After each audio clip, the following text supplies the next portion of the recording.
नमस्तेभ्यः। ओम नमस्तेभ्यः। ओम नमस्तेभ्यः।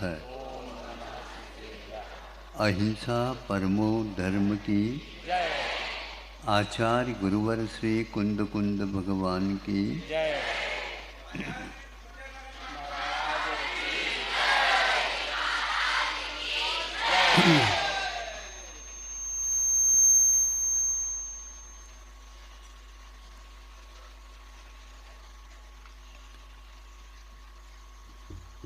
सब पशु और पक्षी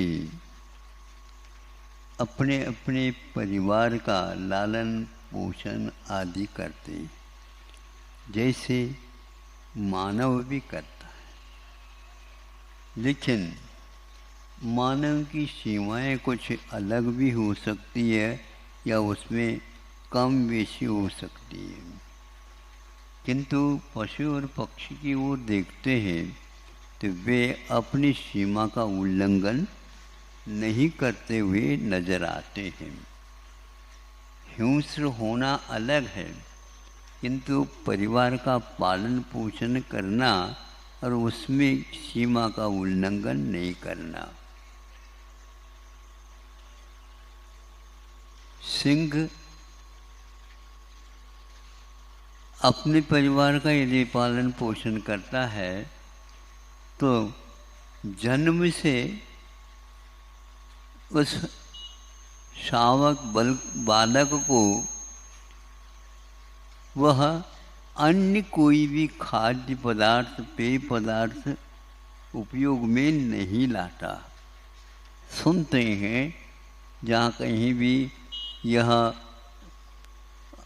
अभयारण्य वगैरह बनाते हैं, वहाँ पर इनका दृश्य देखने को उपलब्ध होता है।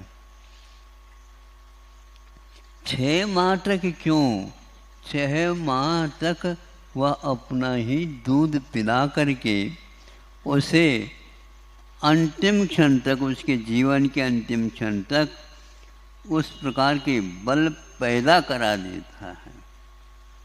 बाकी बाद में जो कुछ भी खान पीन राशन होता है वह अलग वस्तु, किंतु जो प्रकृति पुष्ट करने की जो चीज़ें थी वो 6 माह तक होते हैं। बीच में और कोई भी वस्तु देते नहीं और अन्य कोई भी वस्तु उपयोग में नहीं लाते। ये बंधा हुआ रहता है। मनुष्य ही एक ऐसा है, मांसाहार भी करता है, शाकाहार भी करता है। कहीं कहीं पर शाकाहार कम और मांसाहार की विपुलता बहुलता हो जाती है। उसके परिणाम भी सामने आते। तो एक प्रकार से पक्षी को देख ले, हम 2 प्राणियों को आपके सामने रख रहा हूँ। तो पक्षी है तो वह अंडे देने के उपरांत अपने पंखों के माध्यम से अथवा अपने ही शरीर के माध्यम से उसके ऊपर बैठ करके या पास बैठ करके ऊष्मा प्रदान कर देते हैं। इसको ओजाहार बोलते हैं शास्त्रों में। ओज मैंने एक प्रकार से शक्ति, ऊर्जा, और उसका प्रदान किया जाता है। वह स्वयं छोटा जो पक्षी है वह एक प्रकार से विकास को तो प्राप्त हो रहा है जो नौकर्म वर्गणाओं को ग्रहण करके, किंतु इस ओजस के माध्यम से उसकी पुष्टि होती है और वह कुछ समय की सीमा तक ये करती रहती है। उसके कारण वह पक्षी भी थोड़े से पंख बड़े हो गए तो उड़ने का भी काम प्रारंभ कर देता है। यह सारा का सारा क्रमिक होता है, एक साथ नहीं होता। एकदम पंख ही इसलिए उड़ जाए ऐसा नहीं होता। एकदम आप लोग भी सीख करके आ जाए, एकदम दुकान में बैठ जाए तो दिवालिया हो जाए, दशहरा तो होगा ही नहीं। ऐसा क्यों होता है? नहीं, कुछ अनुभव लेना चाहिए, आवश्यक होता है। डॉक्टर भी बनते हैं तो भी एकदम उनको वह मरीज को हाथ में नहीं देते, किंतु 6 माह या 1 वर्ष या 2 वर्ष उनके लिए प्रैक्टिस जिसको बोलते हैं, आचरण करा देते हैं, प्रयोग देते हैं, उस सामने देखते हैं, आदि आदि। इस ओजाहार यह आगम में भी आया है। कर्माहार भी होता है, ओजाहार भी होता है, कवलाहार भी होता है। आप लोग कवल को ही मुख्यता देते हैं, ये गलत है। किंतु उसके साथ साथ कर्माहार और नो कर्माहार को भी बल देना चाहिए, जिसके माध्यम से आपको अकाल में भी कुछ ऐसा बल भी मिल सकता है। भाव यदि आप उज्ज्वल रखेंगे तो नो कर्म भी, जो आपके लिए शरीर के लिए हितकारी है, पोषक तत्व है, वह आना प्रारंभ हो जाता है। और भाव यदि उत्कृष्ट करते हैं तो उसके कारण भी जो कर्म भी बनते हैं और नो कर्म भी, यही शांत राग रुचि भी परमाणुभिस्त्वम। हे भगवान, आपका शरीर या आप कैसे बने हैं, ऐसे उतने ही संसार में परमाणु थे। नो कर्म परमाणु थे। कौन? मानतुंग महाराज जी कह रहे हैं। और अन्यथा दूसरे इतने देखते हैं, वो ऐसे स्वरूप मिलता क्यों नहीं, ऐसा रूप खिलता क्यों नहीं? देव भी लोग देख करके यक्ष चक्र सहस्राक्षो बभू बहु विस्मय। स्वामी समंत बद्र महाराज ये सौधर्म की विस्मयता को लेकर के लिख रहे हैं। 2 आंख के द्वारा देख करके प्रभु को भी तृप्त नहीं होता, उस समय हजार हजार आंखें लगा लेता है। ऐसा क्यों? ऐसा अद्वितीय स्वरूप उनका था। तीर्थंकर बनने वाले हैं अथवा वर्तमान में तीर्थंकर प्रकृति का बंद कर रहे हैं, इसलिए इस प्रकार उनमें अनोखे चीज़ों का परिवर्तन देखने को उपलब्ध होता है। एक किताब अलग थी, लेकिन वह एक राजा के बारे में थी, तो उसमें पढ़ते समय एक बात आई थी, वो आपके सामने रखता हूँ। मगरमच्छ होता है, मगरमच्छ होता है तो अपने मान लो बच्चे हैं, उनको वहीं के वहीं जो उन्होंने घर बनाया उसमें रख कर के वह अपने राशन लेने के लिए ढूंढने के लिए चले जाते। किंतु एक बात वहाँ पर ये लिखी थी, वह बीच बीच में अपने जो संतान हैं उसका स्मरण कर लेता है। सुन रहे हो आप लोग? श्रवण की बात नहीं, स्मरण करता है। इससे क्या होता है, उसमें उल्लेख किया था कवि ने या लेखक ने, उस स्मरण से उस संतान को बल मिलता है। ये कौन सा संबंध है? ये बीच में पानी भी है और कोई स्थान है, दूर गया है वह अपने राशन ढूंढने के लिए, बीच बीच में वह स्मरण करता है। बिल्कुल आप लोग भी यदि इस वो देखेंगे अपने बच्चों के ऊपर, बहुत अच्छे संस्कार आप डाल सकते हैं स्मरण के माध्यम से भी। जब वह पशु पक्षी में यह बल है तो आप लोगों में क्यों नहीं है? लेकिन स्वार्थ के कारण अथवा इसको महत्व नहीं समझने के कारण हम लोग इस ओर नहीं जाते, अथवा यूं कह दो हमारे लिए कोई इस प्रकार की बातें सुनाता ही नहीं। मन में इस प्रकार मनोवरगनाएं हैं जिसके माध्यम से जिसको आप याद करते हैं उसके ऊपर प्रभाव डालते रहते हैं। महाराज ये कहाँ से आप ले आए ये 21वीं शताब्दी में? नहीं, कोई बात नहीं, 24वीं शताब्दी भी आ जाए तो ये हम कह सकते हैं, क्योंकि ये सिद्धांत है। जैसे देख लो, आप घर से बाहर जा रहे हैं और शाम को आएंगे, लड़का कहता है पापा जी जा रहे हैं तो हम भी साथ जाएं? नहीं बेटा, दूर है और उनको याद अपने देर लगेगा और बहुत रात भी हो सकती है। कोई बात नहीं, हमारे लिए कोई अच्छी चीज़ ले आए तो अच्छा है। हाँ ठीक है, बिल्कुल, हम कह देंगे उनको, वह ले आएंगे तुम्हारी अच्छी चीज़, वो अच्छी बात। अब वह काम के लिए गए, फिर वापस लौट रहे थे गाड़ी की ओर। उसी बीच में उनको याद आ गया जो बेटे ने ऐसा कहा था, उसके लिए भी चीज़ थोड़े खरीदनी है। उन्होंने खरीदी और वहाँ पर जो है उसने बेटे को स्मरण कर लिया। और बेटा तो बार बार सोच ही रहा था, कह ही रहा था शाम को, पिताजी अच्छे खाने की चीज़ और खिलाने की चीज़ ले आएंगे। जब वो आने वाला था, उससे पूर्व में उस बच्चे को बीच में एकदम ही, जिसको हिचकी बोलते हैं आप लोग, क्या बोलते हैं? हिचकी लगने लगी। तो माँ कहती है बेटा थोड़ा सा पानी पी ले। ये बताओ ये हिचकी क्यों लग रही है? हाँ ऐसे लगते हैं बेटा। ना ऐसे कैसे, अभी तक तो लगे नहीं थे।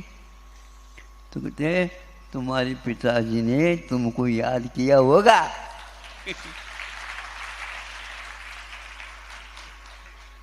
खाने की चीज खरीद रहे होंगे,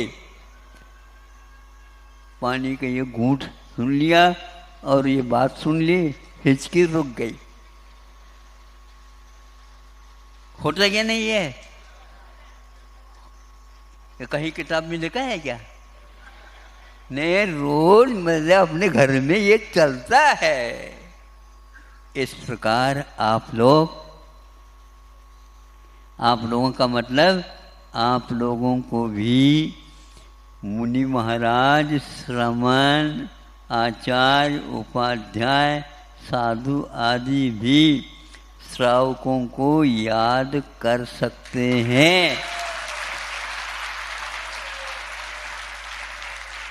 और उसके द्वारा आपके धार्मिक परिणाम उन्नत हो सकते हैं, जिसके द्वारा बुरी आदतें छूट सकती हैं। इसमें आप लोगों को बार बार इसका प्रयत्न करना चाहिए। किंतु महाराज एक व्यक्ति है, दो व्यक्ति हैं, हजारों व्यक्ति, लाखों करोड़ों व्यक्ति है, उसके लिए कैसा होगा? सर्वेषां प्राणिनां सुखमस्तु, सभी प्राणियों के लिए सुख प्राप्त हो। इस प्रकार का परिणाम यदि श्रमण लोग भी करते हैं, अपना ही क्यों, किंतु दूसरे को भी अपनाया जा सकता है। अपना अपना इस अपने के कारण तो यह राग द्वेष हो रहे हैं। राग द्वेष को कम करना चाहिए। गुणेषु प्रमोदम, क्या कहा? गुणियों के प्रति हमेशा प्रमोद भाव, इनका विकास हो, इनका हित हो, इनको सद्बुद्धि मिले, इनका सब कुछ हितकारक हो। इस प्रकार भावना करने से आचार्यों ने धर्म ध्यान कहा है। इसलिए श्रावकों के बारे में श्रमण और श्रवण के बारे में देखो, श्रवण के बारे में श्रावक क्या सोचते हैं, महाराज जी का स्वास्थ्य ठीक हो जाए, हैं, उनके जो है ज्ञान की वृद्धि हो जाए, उनके स्वास्थ्य ठीक हो, इसका अर्थ क्या, तप के योग्य वे और योग्यता प्राप्त करें, इस प्रकार वो सोचते हैं और उनका आहार भी हमारे यहाँ हो जाए।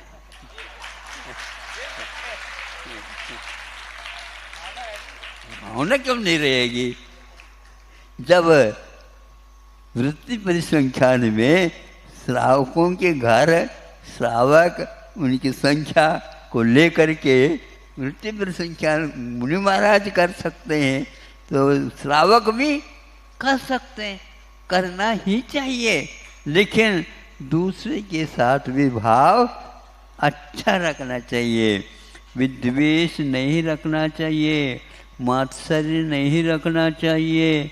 हमारे यहाँ तो हुए नहीं, इनके यहाँ बाद में आए और जल्दी हो गया। और आप लोगों के यहाँ मान लो कभी कभी 2 बार हो गए हैं, बहुत देर हो गया।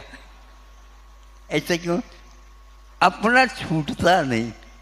कैसे छूटेगा, तो यह अपनाने की जो बात है वह सब प्राणी मात्र में चलता रहता है। इस प्रकार अपने संतान के ऊपर संस्कार अच्छे डालना चाहें तो आप डाल सकते हैं। 12 भावनाओं में 16 कार भावनाओं में इन्हीं भावनाओं का संकलन किया गया है कि सभी जीवों के प्रति मेरा भाव, स्नेह भाव, मैत्री भाव हमेशा बना रहे। यह श्रमण भी हमेशा हमेशा प्रतिक्रमण, आलोचना आदि आदि में करते रहते हैं। इसीलिए वह असंख्यात गुणी निर्देशना कर सकता है और उसके तप के कारण रिद्धियाँ सिद्धियाँ हो सकती हैं और संसार में या उस एरिया में क्षेम हो सकता है। सर्वक्षेम, सभी जीवों का हित हो, इस प्रकार भाव होने से वहाँ सभी कुछ हो सकता है। समय पर वर्षा हो सकती है, फसल लहलहाट भी आती है, क्योंकि शांति विधान या शांति धारा जो करते हैं उसमें यही तो भाव आते हैं। हाँ, हो वर्षा जो है समय समय पर हो, आधी व्याधि ईट भीट नहीं व्यापे जग में। ये क्या है, क्यों है, इसलिए है कि हम बुरे भाव से बचें और सद्भाव के साथ हमेशा हमेशा सोचते रहें। समझ में बात आ रही है? हाँ, और ये कठिन बात नहीं है। बैठे बैठे दुकानदार भी ग्राहक नहीं आ रहे हो उस समय ये सोच सकते हैं ग्राहक आ जा, ऐसे भावना करने की अपेक्षा सद्भावना करो तो अच्छी दुकान भी चल सकती है। दुकान तो आपको छोड़ने के लिए नहीं कह रहा हूँ, लेकिन ऐसे भी आप चिंतन कर सकते हैं। सबको हमारे यहाँ जो सामान है, चीज वस्तु हैं, ये वस्तु उन लोगों के लिए, ग्राहक के लिए लाभप्रद हो, उनके लिए हितकारी हो आदि आदि, ताकि वह और ग्राहकों को भी ले आ सके। ग्राहक तो बढ़ेंगे। अब ऐसे खाली बैठे बैठे कहने से नहीं बढ़ते हैं, आप सद्भाव करते जाइए। ये सब धर्म ज्ञान हो सकता होता है। रोटी बनाते हुए भी और घर का काम करते हुए भी और चक्की चलाते हुए भी पहले शुद्धोसी बुद्धोसी निरंजनोसी बोलते हैं क्या नहीं? ये पाठ बोलते थे और इधर वहाँ मंत्रित आटा नीचे अपने आप आता जाता है और उसके माध्यम से उसके सेवन करने से अच्छी अच्छी बातें आ भी सकते हैं। ज़्यादा क्या कहें, समय आपका ज़्यादा नहीं लेना चाहता, लेकिन फिर भी थोड़ा सा ज़्यादा हो गया, इतना ही पर्याप्त है। वह मगरमच्छ के द्वारा भी उसकी संतान पुष्ट हो रही है, उसी प्रकार पक्षी के माध्यम से भी वह बच्चे बहुत जल्दी सशक्त हो करके वो आसमान में उड़ सकते हैं। आप आसमान में उड़ने के लिए चले जाएं, नीचे गिर जाएंगे, ध्यान रखो। उसके लिए भी अलग कर्म चाहिए, तभी आप आसमान में उड़ सकते हैं। महाराज विमान में तो उड़ सकते हैं, बिल्कुल उस विमान को भी पक्षी की भांति ही बनाया जाता है और उसमें ऐसा यंत्र फिट कर दिया जाता है और पेट्रोल डालने से और वह भागता भागता भागता एकदम ऊपर उड़ जाता है। इसी प्रकार आपके संतान भी अच्छे संस्कार डालोगे, वह अच्छा अच्छा कर्म करेगा और कर्मों का भी नाश अगर एकाध जीवन में कर सकता है। इन्हीं भावनाओं के साथ अहिंसा परमो धर्म की